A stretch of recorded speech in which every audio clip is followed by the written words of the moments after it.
audience and stuff. So storytelling is important. And what you have here is then, let's look at this. What's Matthew doing with the story? Matthew takes this temptations of Christ, rocks to bread. Well, why do they start there? Jesus has been fasting for 40 days, so the first question he's going to ask him is, do you want something to eat? Okay? So they all start with rocks to bread. But notice how Matthew ends with kingdom. Shows them all the kingdoms of the world. Bow down and worship me. Matthew chapter 4, this is all the kingdoms and worship me. What does chapter 5 of Matthew go into? Matthew chapter 5 goes into the Beatitudes. Blessed are the poor in spirit. Blessed are the meek. Blessed are those that are persecuted for righteousness' sake. Blessed are the pure in heart, for they shall see God. It's the Sermon on the Mount. So after chapter 4, you've got this going into the Sermon on the Mount. Teachings about the kingdom. Teachings about the kingdom in the Sermon on the Mount. So Matthew sets up the teachings of the kingdom by ending the temptation of Christ with the kingdoms of this world. Bow down and worship me. And then boom, the kingdoms of this world. Well, now Jesus will tell you about his kingdom. His kingdom is found in the Sermon on the Mount as he describes kingdom living. Okay? So Matthew I don't know whether it switches its original order, we don't know for sure, but Matthew, you can see it fits perfectly into the narrative, how Matthew is going to pick it up. Jesus is now going to teach on the kingdom in chapter 5, 6, and 7, the Sermon on the Mount. So Matthew's story, the three temptations of Christ, ends with that kingdom, and then Matthew is going to teach. Jesus is going to teach on the kingdoms. Now, what about Luke, you say? And actually, this is the first year I've seen this, but Luke starts with the rocks to bread, of course, because Jesus is hungry. The kingdoms of the world is offered, the second one, but the pinnacle of the temple, take your stuff off the pinnacle temple and throw yourself off, and his angels will catch you and bear you up. I never saw this before, but I looked because I saw this, how this bled from one into the other. I said, I wonder if Luke ends with this pinnacle jumping off the pinnacle. I wonder if there's a connection to what follows in Luke. And sure enough, guess what? Luke has Jesus going to the synagogue in Nazareth, teaching in the synagogue in Nazareth. Nazareth was his hometown. The people in his hometown reject him, and they take him off to the cliff that's overlooking the Armageddon Valley, the Jezreel Valley. They take him from Nazareth out to this cliff, and they are going to throw him off the cliff. So Jesus is going to be thrown or jumped off the cliff and be thrown down exactly the way this is the pinnacle. Get on the pinnacle and jump off. His angels will bear you up. And then what you have is this story of Jesus taking to the cliff and going to be thrown off the cliff. So it seems to me the story of Luke then, this pinnacle jump, leads right into Luke's next story of Jesus teaching in Nazareth, and the conclusion of that his own people in Nazareth would reject him and take him to the pinnacle, and they're going to throw him off. And so what I'm suggesting here is that this is beautifully crafted literature. In other words, the guy tells a story, and he crafts the story to make it fit with. He connects story to story. These stories are organically connected. One flows into the next one, and they're crafted so that they flow one to the next. So this is okay. So there is a difference of order here. So you could say contradiction in Scripture, the order is different. There's a reason why the order is different. And it seems to be that this is how they're each wanting to tell the story. So the order of the temptation is not the important point here. The point is the temptation of Christ. So this is a difference in order, and we've got a clear example of that. Now, here, let's go next to some other differences. Here is a difference in quotation. This is a difference of quotation. What was on the title? What was on the title over Jesus' head as he hung on the cross? What was on the cross over Jesus' head? What was over Jesus' head as he was on the cross? And what we can do is pull up the various Gospels. We'll pull up the Gospels, and it tells us then this title was put on Jesus over the cross when he was hung on the cross. Matthew chapter 27, verse 37. The title above the cross says, "This is Jesus, the King of the Jews." Okay, that's what you'd expect. This is Jesus, the King of the Jews. Sounds pretty natural. This was the title that was put on the cross on Jesus. Matthew 27, 37. What does Mark say? Mark says, Mark drops the "this is Jesus," and Mark just has the King of the Jews. He drops the first part, but he keeps the King of the Jews. Now you say, well, you expect Mark to be shorter. The book of Mark is quite a bit compressed and shorter, so that Mark drops this. You say, But then you ask, what was really on the cross, over his head? Okay, what was on the title over Christ's head? Mark drops, "This is Jesus, King of the Jews." So they're different. All I'm trying to point out is that they're different. The quotations of what was on this title over Christ's head were different. Luke comes out like this in chapter 23, verse 38. Luke says, "This is the King of the Jews." Now, Matthew said, "This is Jesus, the King of the Jews." Luke says, "This is the King of the Jews," and drops out the name Jesus. So now what happens here is you have three different readings, and therefore I ask you in the resurrection, therefore, which one of these readings was really over the head of Christ? Now you say, well, Matthew seems to get the most, so we picked the biggest one because the other ones can be condensed out of that. But you see, there's differences here. That's my point is you have a quote of what was on the title over Christ's head, and there are three different recordings of what that exactly was. So they're different in things. Now you say, wait a minute, Hildebrandt, what about John? Yeah, guess what? Would you expect John to be different? Sure enough, he is. In John, the title above the cross over Jesus' head says, "Jesus of Nazareth, the King of the Jews." So you say, well, they all have the King of the Jews, so the King of the Jews must be on there. Yes, but did it say this is Jesus? Did it say nothing? Did it say this is, and drop Jesus' name and just this is the King of the Jews? Or did it say Jesus of Nazareth, the King of the Jews? There's four different readings now for what was on the cross over Jesus' head. So, all I'm saying is sometimes when you have quotes, and let me just make a bigger point. Sometimes when you're in the New Testament and it says Jesus said, what's the problem? It's not giving you the exact words of Jesus. It's giving you a summary of what he said. And they're summarizing sometimes in their own words. The same way that if you went to Lane, go to lunch, and you'd say, hey, you should hear what Prof. Phillips says. Prof. Phillips says this. You aren't quoting her word for word. You're summarizing what she said. And you're summarizing oftentimes in your own words. And so what you may have then is that you've got to be careful. These aren't quotes like technical quotes, like every word is exactly what he said and things. So how do you account for these differences? Well, some of it could be they're just saying basically what's on the title on the cross and things. It's very likely, and actually we know from the records, that the title on the cross was in three languages. The title on the cross was in three languages. And so you've got basically probably Greek and Aramaic up there. So one of these would be in Greek, one of these would be in Aramaic, and another in a different language. And so you had three different languages. Is it possible then that in three different languages they had different titles?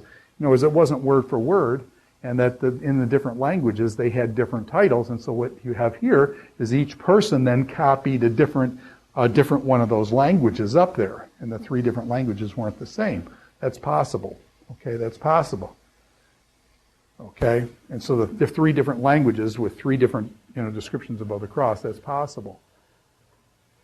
Let me just push that a little bit further.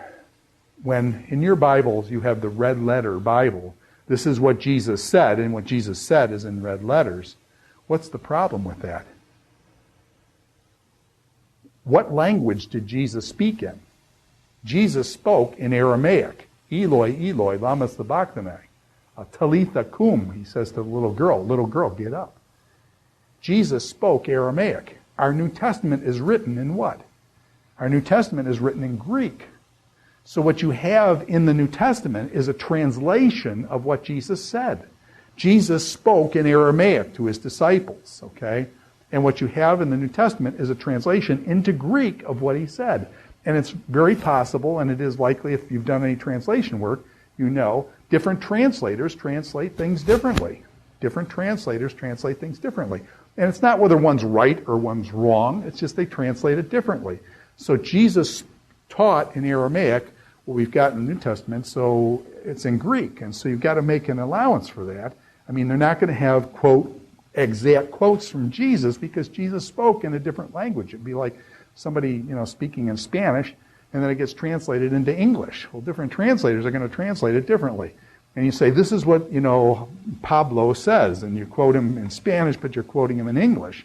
Well, Pablo really said, que pasa or something, and you're going to translate that into English in different ways. So you need to keep that in the back of your mind when you think about this. Some of the differences may be accounted for in our translational problems.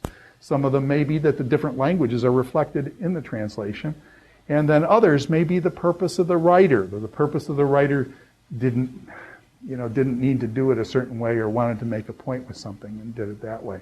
So there's variation in quotation, and you got to be aware of that. Peter's quote, "Who do you say that I am?" And you can go through Peter's quote, "Thou art the Christ, the Son of the living God." Well, if you take Peter's quote and you trace it through the other Gospels, you'll see there's, again, variation in quotation. So there's variation in quotation. And by the way, I just challenge you, think about how you quote your own friends when you say, so-and-so said this. And you're not quoting them word for word, you're giving summaries of it. One other thing, I should just say this too, in terms of Jesus' words and that kind of thing. Think about the sermons. Remember back in Matthew, we talked about the 5 great discourses in the book of Matthew. The 5 great discourses of Matthew, how long does it take you to read the Sermon on the Mount? Sermon on the Mount is Matthew 5, 6, and 7. How long does it take you to read that? Well, if you were to read it out loud, and my Greek students could do it out loud in Greek, it would take you probably about 10 minutes to read the Sermon on the Mount. Now, how many of you really think that when Jesus gave the Sermon on the Mount, that sermon was 10 minutes long? I want to tell you, when Jesus gave a sermon, the Sermon on the Mount, I want to suggest to you that it was much longer than 10 minutes. And so Jesus probably gave a sermon for what, half an hour, an hour? Some of those people, when they gave sermons in the ancient times, they gave sermons for hours. And what we have, we've got 10 minutes. We've got 10 minutes of what Jesus said there. We don't have the hours or the hour that he gave. By the way, we know that to be true. Do you remember we're reading in the book of Acts right now. You guys are reading in the book of Acts. And do you remember in the book of Acts, I think it's, chapter 19 or 20 in the book of Acts, you've got, it's chapter 20, I believe, you've got Eutychus. And Paul gives a sermon, at Ephesus or someplace in Turkey there. And Paul's giving this sermon, and Paul's sermon goes so long, it kind of is like this class sometimes, that the sermon goes so long that this Eutychus guy falls asleep in the windowsill, and he actually falls out the window because he fell asleep during Paul's sermon, and Paul's got to go out and raise this guy up from the dead kind of thing, because the guy broke his neck or whatever, and so Paul heals this guy from falling out the window because his sermon was so long, and the guy was tired. And things. So all I'm trying to say is when it says Jesus' words, when you have these great discourses of Jesus, the Olivet Discourse is only 2 chapters. The discourse of Sending of the 12 is 1 chapter long. But what we're getting is a 3-minute synopsis or abstract or condensation of this sermon that probably would have gone on for a half hour, an hour long, but we've only got that much of it. So be careful when you say, "Who do men say that I am?" You are the Christ, the Son of the living God, okay? And there'll be variations on that. Because they're not giving you, don't think of it in terms of quotes. Okay, they're giving you summaries, abstracting what was said there. So, you are the Christ, the Son of the living God, okay? Here is Mark. You are the Christ. Now, you notice that he drops off. Again, Mark is shorter. Mark kind of gets to the point. You're the Christ, drops off the Son of the living God. And Luke says, the Christ of God, the Christ of God. So Luke kind of takes the Christ here of God and kind of puts it together in his own way. Okay? So all I'm saying is be careful of the quotes. Okay, the quotes, there's variational differences. Some of that may be due to the fact that Jesus spoke in Aramaic, and these are different translations of it. Some of it may be compositional not problems, but just the writer, Matthew, Mark, and Luke, are trying to do something different with each one of them, so it would have to do with the composition of the writer. And sometimes they're just summarizing what he said, and they summarize it differently. That's all. Don't think necessarily about the quote marks. Okay, here's some other differences. Sometimes there's a difference in number. In Matthew chapter 8, verse 28, He comes up to the demoniacs. How many demoniacs from Gerasa are there? You remember the story. There's this guy who comes out. He's cutting himself. He's in the graveyard cutting himself. They bind him with chains. He snaps the chains. Nobody can bind the guy. And the guy, I should say guys, two. There's two demoniacs in Gerasa in Matthew chapter 8. And Jesus comes up and is going to cast them out. This is legion. They say, please cast us into the pigs. And the pigs then run down the hill and get drowned in the Sea of Galilee. And so in Matthew chapter 8, there are two demoniacs of Gerasa. And so Jesus casts the demons out of two guys. When you go to Mark, Mark has the story in chapter 5, verse 2. There's one demoniac. And this demoniac, Jesus casts a demon legion out of him. He goes back home and tells of the great things God has done for them. So in the resurrection, therefore, will there be two demoniacs or one demoniac? And I guess, you say, well, that's not really the point. Okay, there could have been, is it possible there could have been three or four? It's possible there could have been three or four, and that Matthew only tells us about two of them. Or it's possible there's only, one of them and things like that. And I just say, how many of you, when you tell, well, let's put it this way, let's put it back in your face. How many of you, when you tell your parents what happened, and you were out at some party or something at night, and you went out and, you're on the town and stuff like that, do you tell part or do you tell the whole story? Do you tell part of the story or do you tell the whole story? Well, you tell the part that you think your parents would want to hear, and you don't tell the other part. And so it's now question, are you lying to them? No, you're not lying to them. You just didn't tell them everything that happened that night because you don't want to get in trouble or whatever. And so you just tell part of the story. You don't tell the whole story.